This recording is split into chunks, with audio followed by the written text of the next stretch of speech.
Lucas, capítulo 10. Depois disso, o Senhor escolheu outros 72 discípulos e os enviou adiante, 2 a 2, às cidades e aos lugares que ele planejava visitar. Estas foram suas instruções: a colheita é grande, mas os trabalhadores são poucos.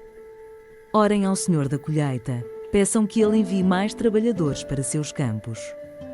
Agora vão e lembrem-se de que eu os envio como cordeiros no meio de lobos. Não levem dinheiro algum, nem bolsa de viagem, nem um par de sandálias extras. E não se detenham para cumprimentar ninguém pelo caminho.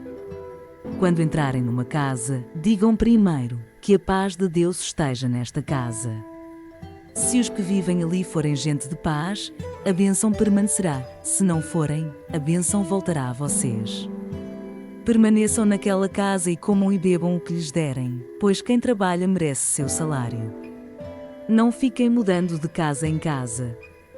Quando entrarem numa cidade e ela os receber bem, comam o que lhes oferecerem. Curem os enfermos e digam-lhes: agora o reino de Deus chegou até vocês. Mas, se uma cidade se recusar a recebê-los, saiam pelas ruas e digam: limpamos de nossos pés até o pó desta cidade em sinal de reprovação. E saibam disto: o reino de Deus chegou. Eu lhes garanto que, no dia do juízo, até Sodoma será tratada com menos rigor que aquela cidade. Que aflição as espera, Corazim e Betsaida!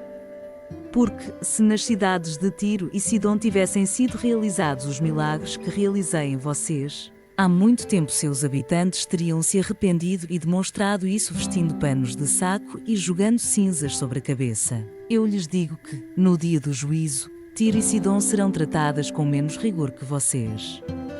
E você, Cafarnaum, será elevada até o céu? Não, descerá até o lugar dos mortos. Então ele disse aos discípulos: quem aceita sua mensagem também me aceita, e quem os rejeita também me rejeita. E quem me rejeita também rejeita aquele que me enviou. Quando os 72 discípulos voltaram, relataram com alegria: Senhor, até os demónios nos obedecem pela sua autoridade. Então ele lhes disse: vi Satanás caindo do céu como um relâmpago. Eu lhes dei autoridade para pisarem sobre cobras e escorpiões, e sobre todo o poder do inimigo. Nada lhes causará dano.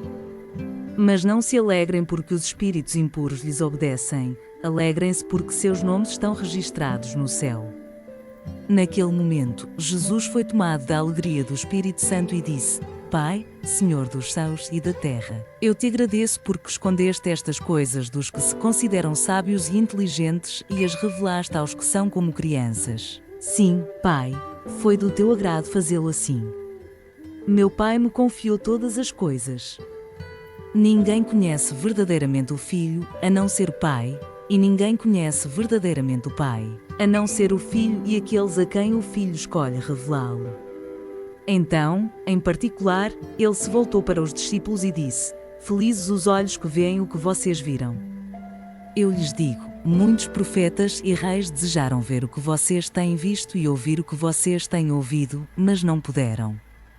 Certo dia, um especialista da lei se levantou para pôr Jesus à prova com esta pergunta: Mestre, o que preciso fazer para herdar a vida eterna? Jesus respondeu: o que diz a lei de Moisés? Como você entende? O homem respondeu: ame o Senhor, seu Deus, de todo o seu coração, de toda a sua alma, de toda a sua força e de toda a sua mente, e ame o seu próximo como a si mesmo. Está correto, disse Jesus. Faça isso, e você viverá. O homem, porém, querendo justificar suas ações, perguntou a Jesus: e quem é o meu próximo? Jesus respondeu com uma história. Certo homem descia de Jerusalém a Jericó, quando foi atacado por bandidos. Eles lhe tiraram as roupas, o espancaram e o deixaram quase morto à beira da estrada. Por acaso, descia por ali um sacerdote. Quando viu o homem caído, atravessou para o outro lado da estrada. Um levita fazia o mesmo caminho e viu o homem caído, mas também atravessou e passou longe. Então veio um samaritano e, ao ver o homem, teve compaixão dele. Foi até ele, tratou de seus ferimentos com óleo e vinho e os enfaixou. Depois, colocou o homem em seu jumento e o levou a uma hospedaria, onde cuidou dele.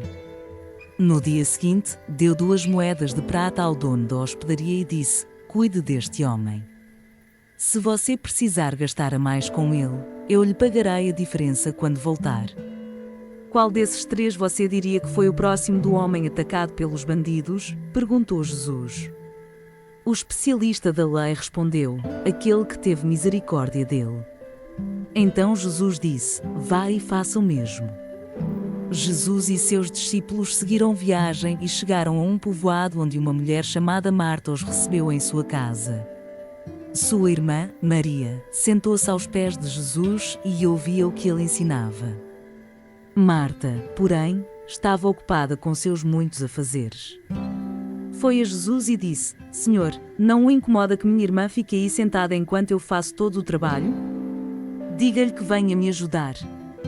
Mas o Senhor respondeu: "Marta, Marta, você se preocupa e se inquieta com todos esses detalhes. Apenas uma coisa é necessária. Quanto a Maria, ela fez a escolha certa, e ninguém tomará isso dela."